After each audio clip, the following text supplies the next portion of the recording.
Sir, Arya ने एक और आईडी बनाया था सर, प्रिंसेस नितारा के नाम से। आर्या के 2 अकाउंट है सर। एक उसका कॉमन अकाउंट अपनी माँ आंचल के साथ और दूसरा सीक्रेट अकाउंट। इसी अकाउंट से वो चैट करती होगी अपने बॉयफ्रेंड के साथ। इसलिए शायद सर आंचल जी को इसके बारे में कुछ पता ही नहीं था। तो सर ये उसका पासवर्ड क्या हो सकता है? पासवर्ड क्या हो सकता है? पासवर्ड ही ट्राई करो, PASSWORD। Sir I love Nitara type करके देखो सर। करो, I love Nitara. Pankaj, I love princess Nitara, try करो।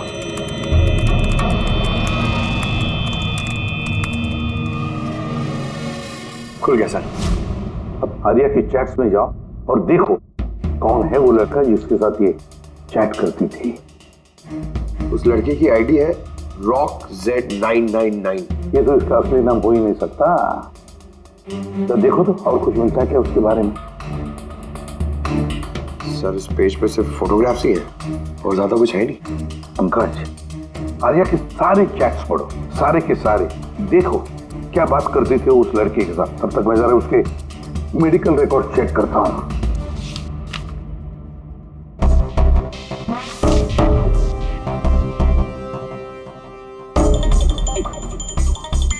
कार्डियोलॉजिस्ट, ऑन्कोलॉजिस्ट,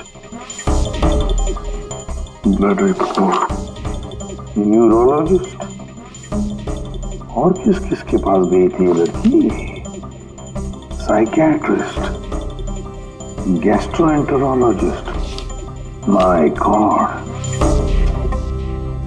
इतनी कम उम्र में इतना सब कुछ। सर ये शुरुआत के 2-3 महीने तो सर ये सब अपने आप को फीलिंग्स बता रहे थे कि एक दूसरे से कितना प्यार करते हैं, सिर्फ रोमांटिक बातें कर रहे हैं। उसके बाद दोनों में जब हाँ हो गई तो आर्या ने आइडिया दिया कि हमें कोड लैंग्वेज यूज करना चाहिए। Code language?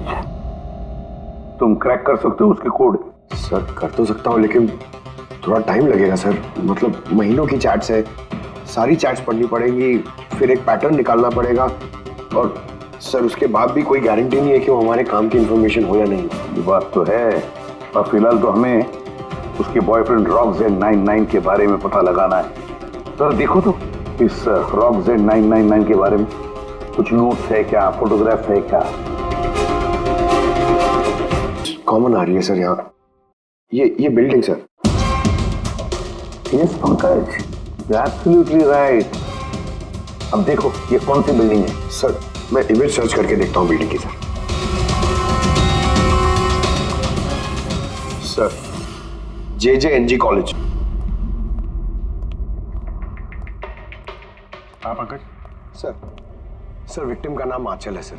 वो 50 साल की है, उनकी एक बेटी है आर्या, वो 25 साल की है सर। खूनी ने आंचल जी को मार के आर्या को किडनैप कर लिया सर। बाहर एक वॉचमैन है, उसने ये कहा है कि उसने कोई अनजान आदमी को आते जाते नहीं देखा। मगर सर रात में 1-2 बार नींद लग गई थी तो मिस कर दिया होगा किसी को। ये इतनी सारी दवाइयाँ? सर घर के कोने कोने में दवाई है। मतलब घर में कोई सीरियस पेशेंट है? सर ये आंचल जी और ये Arya. Adventures of princess Nitara. ये लड़की तो काफी बड़ी लग रही है। बच्चों की फैंटेसी बुक कौन पढ़ता है यहाँ पे? सर इस बुक की पूरी सीरीज है यहाँ पे। बॉडी का? सर यहाँ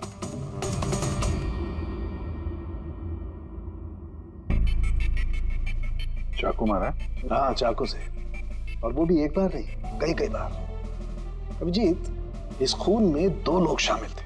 2 लोगों ने सर? हाँ, ये देखो, ये इनके हाथ पर ये उंगलियों के निशान। एक ने इनके दोनों हाथों को कस के पकड़ के रखा और दूसरा इन पर चाकू से वार करता रहा। बेचारे, नींद में मौत हो गई इसकी। नींद में? इनके शरीर पर कहीं भी किसी किस्म का कोई खरोंच का निशान ही नहीं है और इनकी मौत हुई कल रात को 12 बजे। कोई फिंगरप्रिंट्स वगैरह मिलेगा?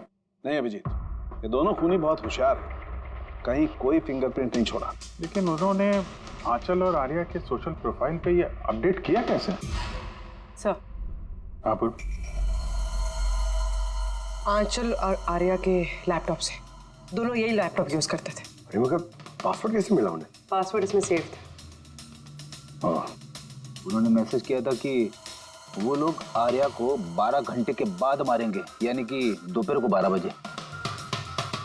तो 4 घंटे बचे। वो आर्या की जितनी भी दवाइयाँ, मेडिकल रिपोर्ट वगैरह सब ले लो, उसको ढूंढने में काम आएंगे। उन्होंने फोन किया था? सर आपने फोन किया था? जी सर। कब से जानते हैं आप आंचल और आर्या को? सर 5 साल पहले वो लोग यहाँ शिफ्ट हुए थे। आंचल आंटी जैसी माँ मैंने लाइफ में नहीं देखी। इससे क्या मतलब है आपका? सर आर्या को बहुत सारे हेल्थ प्रॉब्लम्स हैं, लुकेमिया, एपिलेप्सी, एस्थमा, बहुत सारी तकलीफें झेल रही है वो तो अपने व्हीलचेयर से उठ भी नहीं पाती। खाना भी फीडिंग ट्यूब से खाती है। आर्या अपनी बचपन से मेंटल ग्रोथ बहुत अबनॉर्मल है। वो है तो 25 साल की, लेकिन बिल्कुल एक छोटी बच्ची की तरह है। वो अपनी माँ के बिना बिल्कुल नहीं रह पाती। वो हर चीज़ के लिए आंचल आंटी पर डिपेंडेंट थी। और आंचल आंटी, उन्होंने जो आर्या के लिए किया है वो शायद ही कोई माँ कर पाए। वो एक नर्स थी, लेकिन उन्होंने अपना जॉब भी छोड़ दिया आर्या की ज़रूरत पूरी करने के लिए। आर्या का ट्रीटमेंट, उसका देखभाल, सब कुछ आंटी अकेले ही मैनेज करती थी। उनके पास कोई हेल्प नहीं था। क्यों, फैमिली में कोई और नहीं था क्या? उनके हस्बैंड? सर आंचल आंटी का डिवोर्स बहुत साल पहले हो गया था और उनके हस्बैंड ने उन्हें 1 रुपया भी नहीं दिया आज तक। सारे बड़े बड़े बिल्स, सारा खर्चा आंटी अकेले ही उठाती थी। आपने कहा आंचल ने नौकरी छोड़ दी थी, तो फिर ये सब बिल्स वगैरह एक कैसे भरते थे? चैरिटी और डोनेशंस, इसके अलावा आंचल आंटी के पास और कोई चारा नहीं था। ऐसी क्या सर, ऐसे इंसान को कोई कैसे मार सकता है? सर मैंने आंचल और आर्या का सोशल प्रोफाइल चेक किया। सर ये लोग इंटरनेट पे काफ़ी फेमस हैं। हज़ारों लाखों फॉलोअर्स हैं इनके, जैसे सेलिब्रिटीज़ के होते हैं। और सर काफ़ी लोग इनकी लाइफ स्टोरी से इंस्पायर्ड हैं। लोग इन्हें बहुत सपोर्ट करते हैं। सर जैसे आर्या का कोई ऑपरेशन होने वाला है तो फैंस और फॉलोअर्स दिल खोल के पैसे डोनेट करते हैं। ये सब शायद इसी चक्कर में हो रहा है। किडनैपर्स ने आर्या को किडनैप किया है और वो सोच रहे हैं कि अब उसकी फिरौती के पैसे ये फैंस लोग देंगे। लेकिन फैंस से फिरौती मांगेंगे कैसे? सोशल मीडिया पे तो मांग नहीं सकते। और सर किस किस को फोन करेंगे, कहाँ कहाँ फोन करेंगे?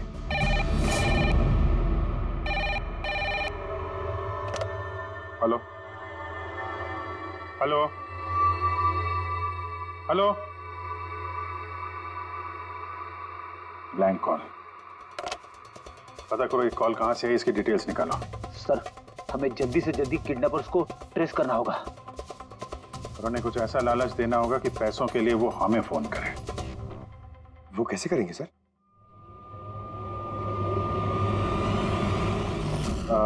मेरी आर्या के किडनैपर से सिर्फ इतनी रिक्वेस्ट है कि आर्या एक मासूम बच्ची है जो अपने माँ के बगैर बिल्कुल अकेली हो गई है। उसको मार के, उसको नुकसान पहुंचा के आप लोगों को कुछ नहीं मिलने वाला, इसलिए प्लीज उसको छोड़ दो। आपकी जो भी डिमांड है, आपको जो कुछ भी चाहिए, वो सीआईडी पूरी करेगी। ये मेरा वादा है आपसे। प्लीज आप पे भरोसा रखिए। हम कोई चालाकी, कोई प्लानिंग नहीं करेंगे। हम सिर्फ आपसे बात करना चाहते हैं। आप जब चाहें हमसे सीधे बात कर लीजिए। स्क्रीन पे सीआईडी का नंबर है। हमें आपके फोन का इंतजार है। क्या हुआ अभिजीत? किडनैपर का कोई फोन? अभी तक तो नहीं सर। सर 100 फोन आ गए अब तक, लेकिन उनमें से एक भी असली किडनैपर का नहीं है।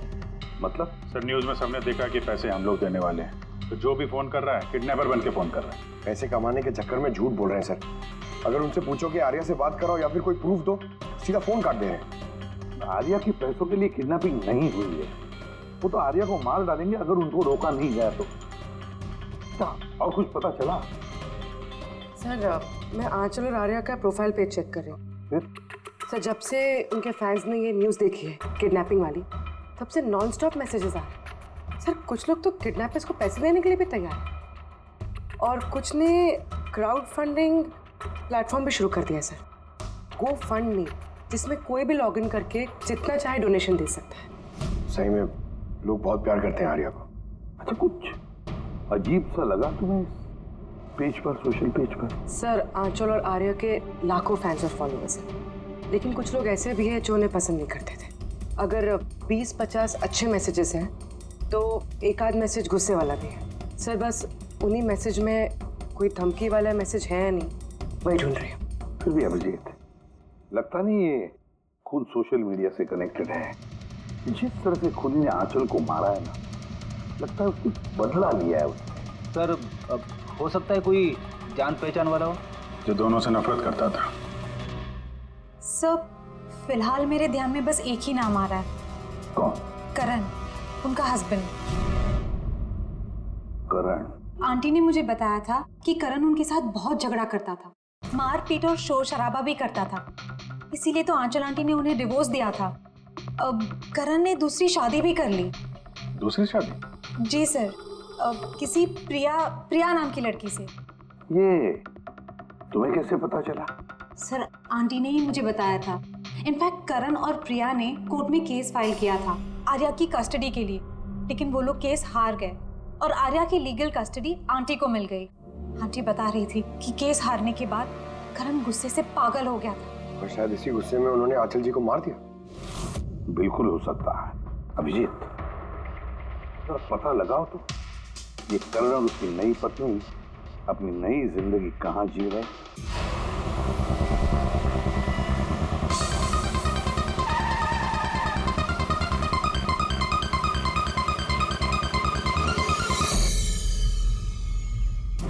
कहाँ है आर्या? आर्या कहाँ है? ये आप क्या कह रहे हैं? आर्या मेरे पास नहीं है। अच्छा, कहाँ छुपा के रखा है उसको? आंचल के खून में इस प्रिया ने तुम्हारा साथ दिया था या किसी और की मदद ली थी तुमने? ये क्या बोल रहे हैं आप? मैं आंचल को क्यों मारूंगा और मैं अपनी बेटी आर्या को क्यों किडनैप करूंगा? नाटक मत करो, समझे?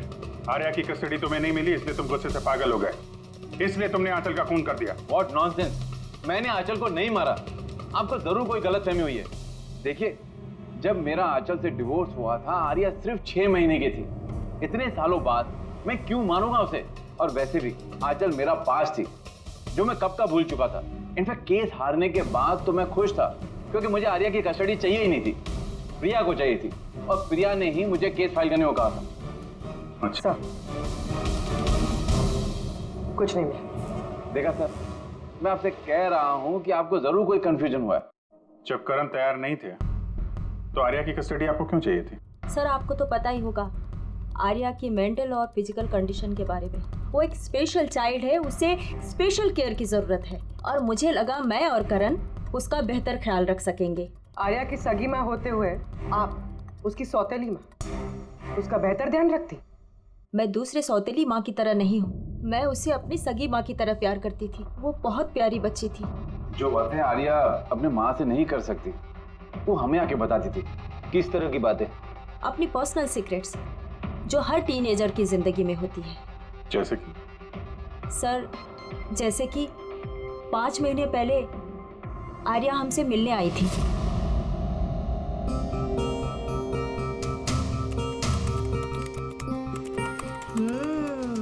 आई लव यू टू। किसको किसेस दिए जा रहे हैं? नहीं, कोई भी तो नहीं है। पर मैंने तो देखा। बताओगे नहीं मुझे? प्लीज बताओ। पर आप मम्मा को मत बोलना, वो बहुत गुस्सा करेगी मुझ पे। नहीं बताऊंगी। पक्का प्रॉमिस? पक्का प्रॉमिस। ये सीक्रेट हम दोनों के बीच में रहेगा। बोलो ना। वो मेरा बॉयफ्रेंड है। बॉयफ्रेंड? वाओ। तुमने कभी बताया नहीं। कहाँ मिले तुम लोग? ऑनलाइन चैट पे। ऑनलाइन चैट पे? नाम क्या है उसका? नहीं, और नहीं बताऊंगी। नहीं, बस इतना ही। ये बात तो उसने आंचल को भी नहीं बताई थी। और जब पता चला तो तुम लोगों ने क्या किया? वैसे भी आर्या की जिंदगी में बहुत सारी तकलीफें हैं। अगर उसे थोड़ी सी खुशी मिल जाती है तो प्रॉब्लम क्या है? मैं क्यों रोकूं उसे? और वैसे भी उसका बॉयफ्रेंड उससे ऑनलाइन चैट करता था। बेचारी कौन सा उससे मिलने जाने वाली थी। व्हील चेयर से उठ पाती तभी तो चलती ना। आर्या चल के नहीं जा सकती थी, लेकिन उसका बॉयफ्रेंड तो चल के उसके पास आ सकता था। ये नहीं सोचा आप लोगों ने?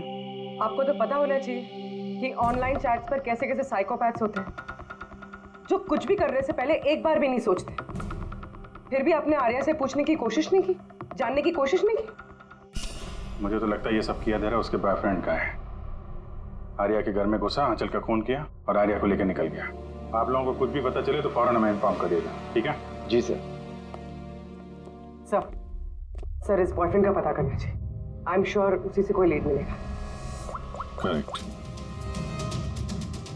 पंकज, आर्या का कोई बॉयफ्रेंड है जो रेगुलरली उससे ऑनलाइन चैट करता था। उसका लैपटॉप चेक करो, पता तो करो कौन है ये सीक्रेट बॉयफ्रेंड।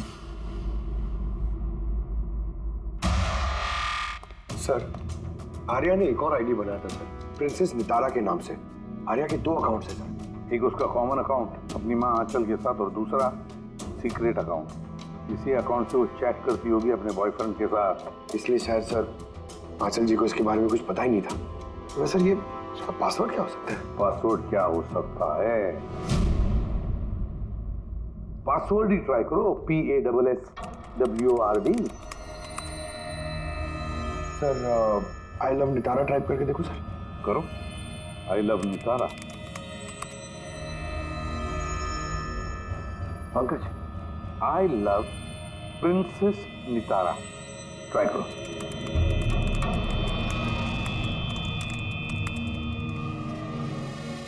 खुल गया sir.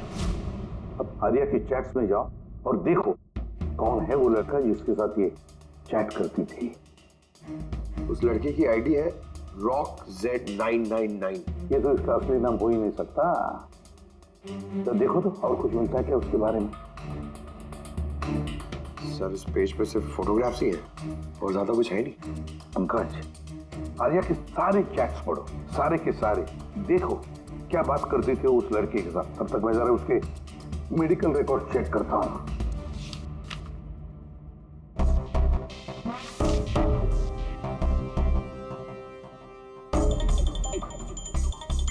Cardiologist, oncologist, blood report, neurologist. और किस किस के पास गई थी ये लड़की? Psychiatrist, gastroenterologist. माय गॉड, इतनी कम उम्र में इतना सब कुछ। सर ये शुरुआत के 2-3 महीने तो सर ये सिर्फ अपने आप को फीलिंग्स बता रहे थे कि एक दूसरे से कितना प्यार करते हैं, सिर्फ रोमांटिक बातें कर रहे हैं। उसके बाद दोनों में जब हाँ हो गई तो आर्या ने आइडिया दिया कि हमें कोड लैंग्वेज यूज करना चाहिए। Code language? तुम क्रैक कर सकते हो उसके कोड? सर कर तो सकता हूँ लेकिन थोड़ा टाइम लगेगा सर। मतलब महीनों की चैट्स है, सारी चैट्स पढ़नी पड़ेंगी, फिर एक पैटर्न निकालना पड़ेगा और सर उसके बाद भी कोई गारंटी नहीं है कि वो हमारे काम की इंफॉर्मेशन हो या नहीं। ये बात तो है, और फिलहाल तो हमें उसके बॉयफ्रेंड RockZ999 के बारे में पता लगाना है। सर देखो तो इस RockZ999 के बारे में कुछ नोट्स है क्या, फोटोग्राफ है क्या? कॉमन आ रही है सर यहाँ, ये building sir. Yes Pankaj, absolutely right. अब देखो ये कौन सी बिल्डिंग है? सर मैं इमेज सर्च करके देखता हूँ बिल्डिंग की सर। Sir JJNG college.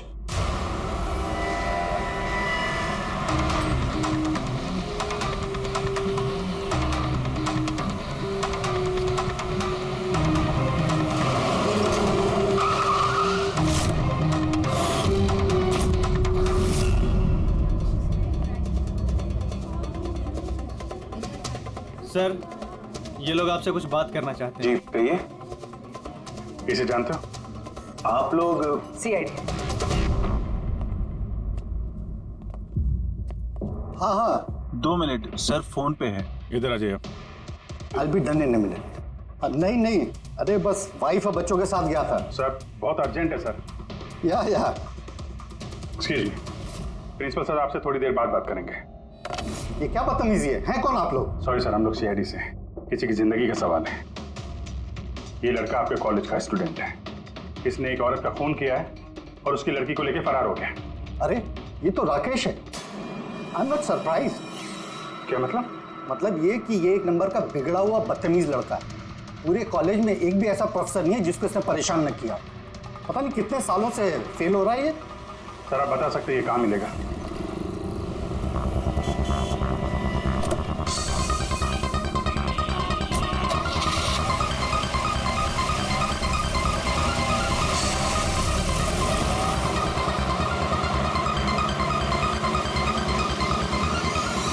ये आप क्या कह रहे हैं इंस्पेक्टर? ऐसा नहीं हो सकता। मैं मानती हूँ कि राकेश बिगड़ा हुआ है, नकचड़ा है, पर वो किसी का खून नहीं कर सकता सर। आप अपने बेटे को इतनी अच्छी तरीके से जानती है और आपको पता ही नहीं था कि उसकी कोई गर्लफ्रेंड भी है। और उसी लड़की की माँ का किसी ने खून कर दिया। सर मैं आपको यकीन दिलाता हूँ सर कि राकेश ने खून नहीं किया है। वो बहुत ही सीधा लड़का है। हाँ, कभी कभी वो किसी के भी बहकावे में आ जाता है।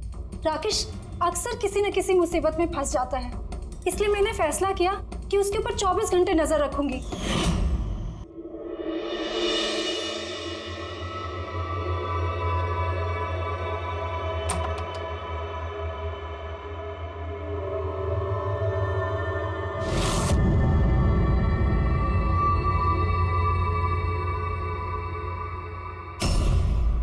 मॉम, क्या कर रही हो? कहाँ थे पूरी रात? फ्रेंड के घर पे। क्या कर रहे थे वहां पर? ग्रुप स्टडी कर रहा था। लेकिन इस टाइम आप क्यों पूछ रही हो? इस साल पास तो कर जाओगे ना? इस चीज का इस टाइम क्या लेना देना मॉम? थक चुकी हूँ तुम्हारे पापा से झूठ बोल बोल के और तुम्हें बचा कर। अगर इस बार फेल हुए ना तो उनसे खुद ही बात कर लेना। उसे पता नहीं है, पर मुझे हर वक्त पता होता है कि वो कहाँ होगा इस वक्त। तो कल रात वो कहाँ था? एजी रोड पर। रात को कुछ 12 बज रहे होंगे। वहीं अपने दोस्तों के साथ पढ़ाई कर रहा होगा। उसके बहुत सारे दोस्त एजी रोड पर रहते हैं। आंचल जिसका खून हुआ है वो भी एजी रोड पे रहती थी। सर हमें उसे रोकना होगा इससे पहले कि वो कोई और जुर्म करे। आप अपना मोबाइल देखिए, बताइए इस वक्त कहाँ पे है वो? वो भी इस वक्त हमारे कंपनी के गोडाउन में है। लेकिन वो गोडाउन तो अभी बंद है सर, इसीलिए वो वहां पे गया है। गोडाउन कहाँ है आपका?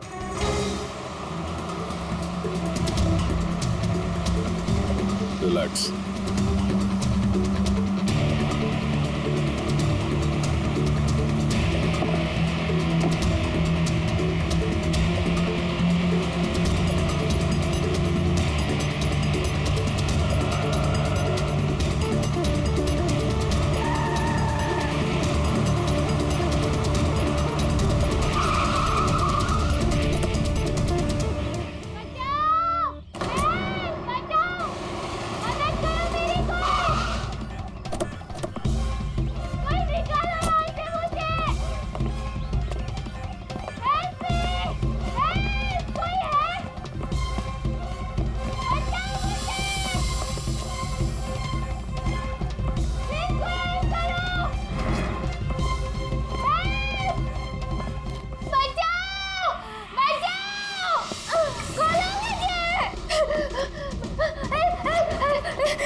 ठीक हो?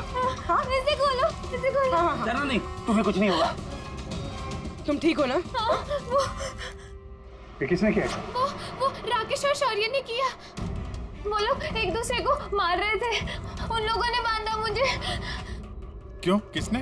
क्योंकि राकेश बोल रहा था कि न्यूज़ में सब आ गया है, तो उसने कहा कि इसको छोड़ देते, और शौर्य कह रहा था कि नहीं इसको मार देते। तो वो लोग ना लड़ने लग गए और बहुत सारी मारपीट की। अभी सडनली 2 मिनट पहले आवाज बंद हो गई। अभी कहाँ इस वक्त तुम?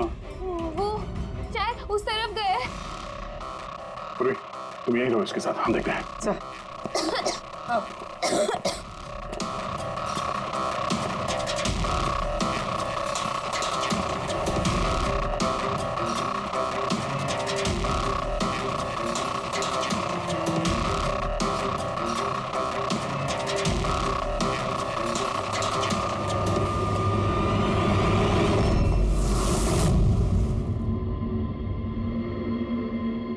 सांसें बंद हो गई है, लेकिन ज्यादा देर नहीं हुई। बॉडी अभी भी गर्म है।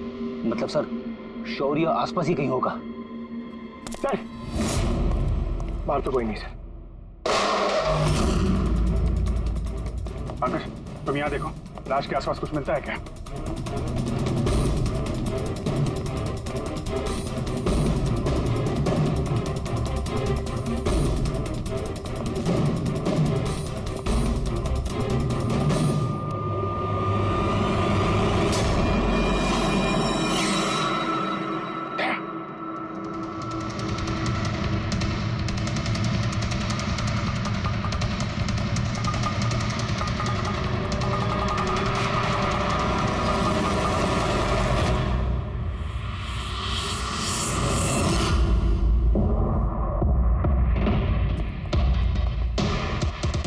टोपी। सर लगता है शौर्य भाग गया। आर्या से पता चल सकता है। तुम बॉडी को फॉरेंसिक के लिए भेजने का इंतजाम करो जल्दी। तुम ठीक हो ना? हाँ।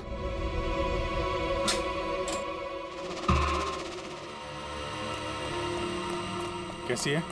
सर ठीक है। ठीक है, इसको जल्दी हॉस्पिटल लेके जाओ, हम लोग वहीं मिलते हैं। सर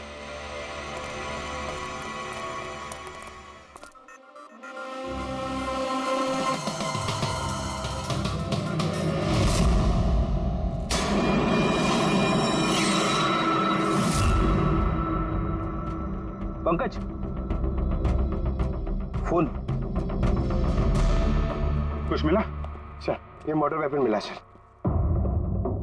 सर ये मोबाइल मिला है, मैंने इसे राकेश के अंगूठे से अनलॉक कर दिया है। इसमें शौर्य का नंबर जरूर होगा सर। अब तक तो हम राकेश को खूनी समझ रहे थे, मुझे तो लगता है ये सारा प्लान शौर्य का है। एक काम करो, तुम दोनों ये फोन लेके ब्यूरो जाओ और इसमें जितने भी कॉन्टैक्ट्स और चैट हिस्ट्री है सब चेक करो।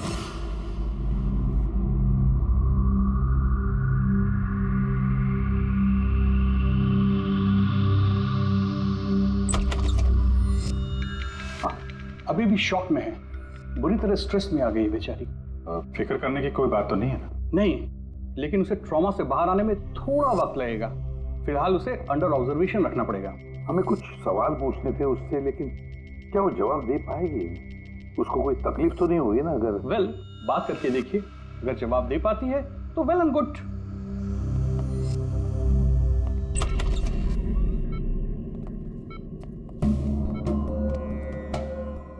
आर्या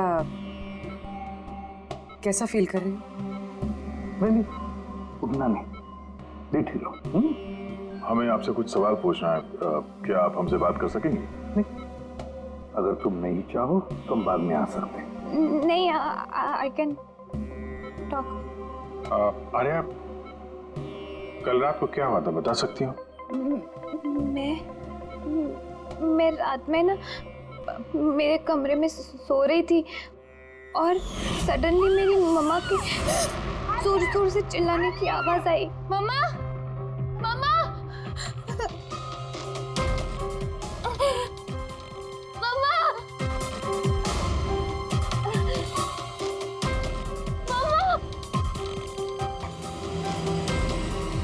मैं राकेश को अपना बहुत अच्छा दोस्त मानती थी। वो बहुत अच्छा वाला दोस्त, प्यार करती थी मैं उससे, और उसने मुझे धोखा दिया। उसको ना लोगों को मारने में बहुत मजा आता है। बहुत बहुत गंदा है वो, बहुत गंदा। उसने मेरी मम्मा को भी मार दिया। सब मेरी गलती है, मेरी वजह से हुआ।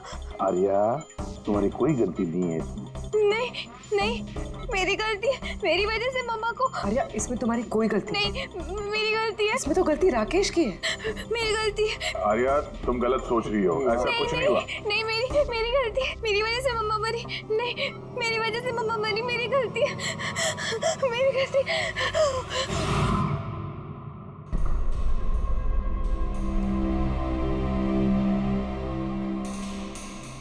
सर मुझसे तो बेचारे की कंडीशन देखी नहीं जाती। इतनी सी उम्र में क्या क्या झेलना पड़ रहा है सर। एक एक दिन जूझ रही है जीने के लिए, लड़ रही है जिंदगी से। हमें लगता है कि हमारी जिंदगी में ही तकलीफें हैं। सर अब शौर्य का क्या करें? सोचा था आर्या से रिक्वेस्ट करेंगे कि शौर्य के बारे में बता दे तो स्केच बन जाता। लगता नहीं इस हालत में है वो। अभी शौर्य को हमें ही ढूंढना होगा सर। और वो भी जल्दी से जल्दी। पता नहीं कि शौर्य और क्या प्लान बना रहा है। पंकज। हाँ पंकज, कुछ मिला राकेश के फोन से? हाँ सर, ये राकेश के कॉन्टैक्ट लिस्ट में कोई भी शौर्य नाम का आदमी नहीं है सर। क्या? अरे यार ऐसा कैसे हो सकता है? सर मगर उसके सोशल प्रोफाइल में 3 फ्रेंड्स हैं जिनका नाम शौर्य है। हाँ तो ऐसा बोलो ना, कुछ पता किया उनके बारे में? हाँ सर, उनमें से एक शौर्य है जिससे राकेश लगातार बात करता है सर, और उसका एक क्रिमिनल रिकॉर्ड भी है। ओके, कांटेक्ट किया उससे? नहीं सर, मुझे लगा कि वो चौकन्ना हो जाएगा, मगर सर्विस प्रोवाइडर से उसकी लोकेशन निकाल ली है सर। क्या बात है पंकज, वेल डन। कहाँ पे है इस वक्त वो? सर उसकी फोटो और लोकेशन मैं दोनों आपको आपके सेल फोन पे भेज रहा हूँ सर। भेजो, जल्दी भेजो। Okay okay sir. सर शौर्य का पता चल गया है। अरे भागो, पुलिस की रेड पड़ गई है। क्या है? खड़ा जा। शौर्य कौन है?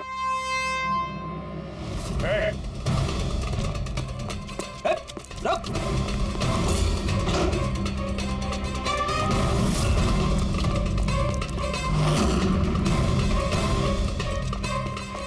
रुक जा नहीं तो गोली लग जाएगी। सर गोली मत चलाना सर, प्लीज। सर आप अकेले मेरे पीछे क्यों पड़े हो सर? आंचल और राकेश के खून के इल्जाम में हम तुम्हें गिरफ्तार करते हैं। सर कौन आंचल सर, कौन राकेश, कौन है ये सब लोग? सर मैं नहीं जानता है ना सर, कोई कंफ्यूजन हुआ है सर। ज्यादा पी रखी है, हैं? अपने दोस्त राकेश को भूल गए? तुम्हारा इंटरनेट फ्रेंड जैसे तुम लगातार चैट करते थे, जिसका अभी अभी तुमने खून कर दिया थोड़ी देर पहले। सर राकेश, पर सर मैं उसको कैसे मारूंगा सर? सच में आज तक हम मिले नहीं, हम तो सिर्फ इंटरनेट फ्रेंड्स हैं। सर देखिए मैं सर पूरी रात यहीं पे था सर, आप चाहो तो किसी से भी पूछ लो सर। हाँ, जुआरियों से खूनी के लिए अब गवाही लेंगे हम लोग। हाँ सर प्लीज सर, देखिए मैंने किसी का खून नहीं किया सर, आप चाहो तो सर मेरा फोन चेक कर दो। सर मैं यहाँ पर रात में जुआ खेल रहा था, जुए में सब कुछ हार गया, तो सोचा कि जब तक वापस अब जीत नहीं जाता तो यहीं रहूंगा। मैं सर यहाँ से उठकर कहीं बाहर भी नहीं गया। सर सर सर बात तो सुनिए सर। आर्या की चैट से कुछ पता चला, कुछ मिला?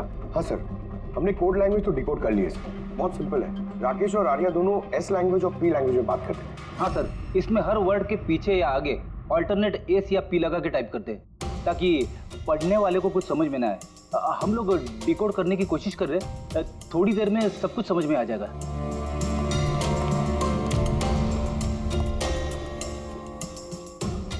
ये तो आर्या की स्टोरी बुक से है ना? हाँ sir, adventures of princess Nitara. Sir सोच रही हूँ ये हॉस्पिटल भिजवा दूँ, आर्या का मन लगा रहेगा। हाँ, वैसे उसकी जो साइकियाट्रिस्ट है उसे बुलाया हमने, पूरी केस समझानी पड़ेगी उनको ताकि वो उससे अच्छी तरह से ट्रीट कर सके। डॉक्टर साहब, कमिंग टू द पॉइंट, आपको आर्या की पूरी केस की जानकारी है, जरा इतना बताइए कि क्या उन ट्रीटमेंट के दौरान आर्या ने कभी जिक्र किया था कि उसकी माँ को, मेरा मतलब है आंचल को, कोई परेशान कर रहा है या फिर तकलीफ दे रहा है, ऐसे कुछ? वैसे मैं हूँ तो आर्या की साइकेट्रिस्ट, लेकिन जब भी मैं उसके साथ सेशन करती थी तो मेरा ध्यान उसकी तरफ कम और उसके मदर को ऑब्जर्वेशन करने में ज्यादा रहता था। आंचल को क्यों ऑब्जर्व करती थी आप? क्योंकि उनका बिहेवियर ऐसा था कि ऑटोमेटिकली मेरी नजर उनके ऊपर चली जाती थी। क्या मतलब, क्या क्या होता था? वैसे शुरू में मैं श्योर तो नहीं थी, लेकिन जब मैंने आंचल का बिहेवियर नोट करना शुरू किया तो मैंने इसकी फाइल बनानी शुरू की और एट द एंड मेरा अंदाजा सही निकला। अंदाजा? कैसा अंदाजा? आंचल का केस बहुत ही यूनिक था, वो मंचौसन बाय प्रॉक्सी की शिकार थी। मंचौसन बाय प्रॉक्सी? सर, सर ये देखिए।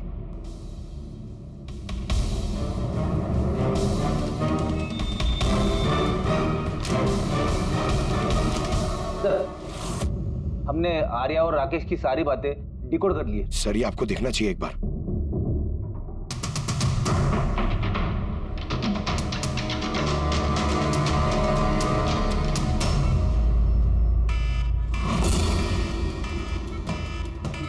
ये अलार्म, पर यहाँ बात, ये दुआ क्यों आ रहा है? हम कोई लोग भाग क्यों रहे? Nurse, doctor, nurse, nurse, help, help me!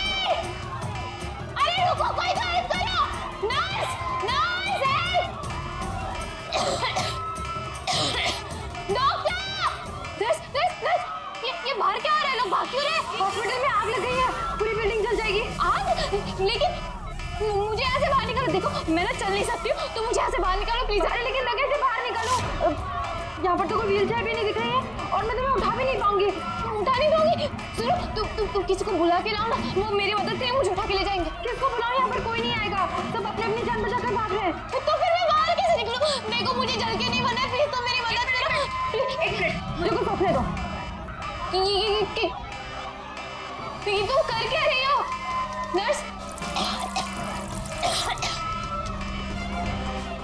सुनो मेरी बात, फायर ब्रिगेड वाले बस पहुंचने ही वाले होंगे, तुम यही रहना, कहीं मत जाना, उनका वेट करो, वो लोग आके तुम्हें बचा लेंगे। Okay don't worry. अरे डोंट वरी क्या? हेलो हेल्प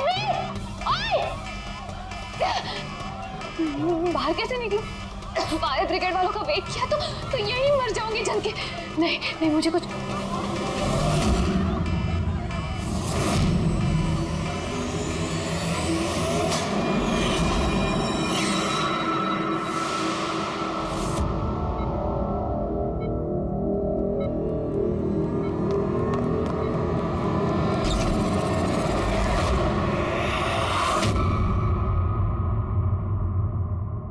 आर्या, तुम्हें तो मसल डिस्ट्रॉफी है ना? आर्या को बहुत सारे हेल्थ प्रॉब्लम्स हैं, leukaemia, epilepsy, asthma, muscular dystrophy, बहुत सारी तकलीफें झेल रही है वो। तो फिर तुम ये भाग कैसे रही? अरे रे रे रे रे, मस्कुलर डिस्ट्रॉफी वाले पेशेंट तो ठीक से चल भी नहीं पाते हैं। लेकिन आर्या तो भाग रही है सर, इतनी जल्दी ठीक हो गई, चमत्कार हो गया। वाकई चमत्कार हुआ। लेकिन और एक चमत्कार मैं बताऊं, आर्या को कोई बीमारी नहीं थी, आर्या के पैरों में ना कोई तकलीफ थी, ना उसे कुछ हुआ था। ना अस्थमा, ना ल्यूकेमिया, ना एपिलेप्सी, कुछ नहीं। बीमार तो बेचारी की माँ थी, मंचॉजिन बाय प्रॉक्सी। क्या हुआ? ये बीमारी के बारे में पता नहीं आपको? नो प्रॉब्लम, तुम्हारी डॉक्टर है ना, वो तुम्हें बताएंगे। मंचॉन्सन बाय प्रॉक्सी एक ऐसी बीमारी है जिसमें पेशेंट सामने वाले को बीमार समझता है, खास करके अपने करीबियों को, और इसका विश्वास आंचल ने सभी को बहुत अच्छे से दिलवाया था, आर्या को भी, कि वो बीमार है। जब लोग आर्या को बीमार समझकर उसे अटेंशन देते, उसे प्यार देते, तो आंचल को बहुत मजा आता। अब उसे भी इस प्यार की और अटेंशन की आदत पड़ गई। अब बस वो हमेशा यही चाहते थे कि लोग उसकी तारीफ करें कि वो कितनी अच्छी माँ है, आर्या का कितना ध्यान रखती है और उसे कितना प्यार करती है। आर्या को कोई बीमारी थी ही नहीं, उसकी माँ आंचल ने उसे बीमार बना दिया दुनिया की आंखों के सामने। उसका सिर मुंडवा दिया, उसे धूप में जाने से रोक दिया ताकि वो और कमजोर बने, उसे छोटे बच्चों जैसे बातें करने पर मजबूर किया, उठपटांग दवाइयां देकर उसे और भी बीमार कर दिया। लेकिन इस सब में आर्या ने अपनी माँ का साथ दिया था। वो जानती थी कि उसे कोई बीमारी नहीं है। क्यों? मैं सच कह रहा हूं ना? तुम्हारा ये खेल खत्म हो गया आर्या, और तुम्हारी वो कोड लैंग्वेज वाली चैट हिस्ट्री वो हमने डिकोड कर लिया। तो अपनी एनर्जी और हमारा टाइम वेस्ट ना ही करो तो बेहतर है। जो कुछ बोलना है बोल दो।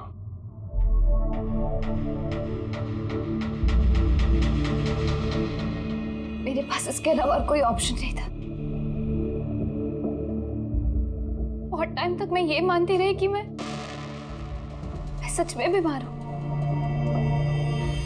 कि जब मुझे सच पता चला that I'm not sick, मैंने डिसाइड कर लिया कि मैं अपनी मॉम से दूर हो जाऊंगी, वरना वो इसी तरह मुझे अनवांटेड दवाइयां, अनवांटेड इंजेक्शंस देकर मार देती, और वो मुझे मारे इससे पहले मैंने उनको मार दिया। मेरे पास कोई और रास्ता ही नहीं था। रास्ता था आर्या, रास्ता था। तुम हमारे पास आ सकती थी, हम तुम्हें प्रोटेक्ट करते। सर, ये भी सोचा था कि मैं कंप्लेन लिखवाऊंगी, लेकिन कैसे? मेरी माँ ने इस हद तक सबको यकीन दिला दिया था कि मैं इतनी बीमार हूं कि अपने पैरों पे खड़ी भी नहीं हो सकती, कि मेरी दिमागी हालत ठीक नहीं है, मेरी कोई बात ना सुने, यकीन ना करे। ऐसे हाल में मैं किससे हेल्प मांगती? मैं जान गई थी कि ऐसे में तो मुझे बचाने के लिए कोई हीरो आएगा नहीं, इसलिए मुझे खुद का हीरो बनना पड़ा, खुद को बचाना पड़ा और मार दिया अपनी माँ को। मैंने सबसे पहले फेक प्रोफाइल बनाया और महीनों तक राकेश के साथ चैट करती रही। आखिर वो मेरे बातों में फंस गया और उसने हाँ कह दिया मेरा साथ देने के लिए। उसके बाद मैंने और राकेश ने मिलके मेरी माँ को मार दिया। काम हो जाने के बाद मैंने हमारे सोशल पेज पे वो पोस्ट अपडेट किया था। उसके बाद हम राकेश के गोडाउन पहुंचे। हमको पुलिस ने पकड़ लिया तो?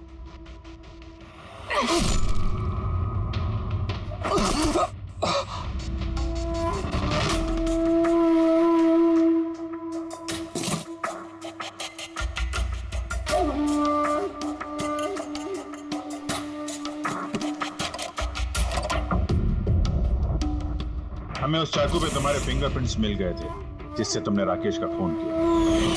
हम सब तुम पर तरस खाते थे, ये सोचकर कि कितनी बहादुर बच्ची है, ऐसी हालत में जिंदगी के साथ जूझ रही है ये जीने के लिए।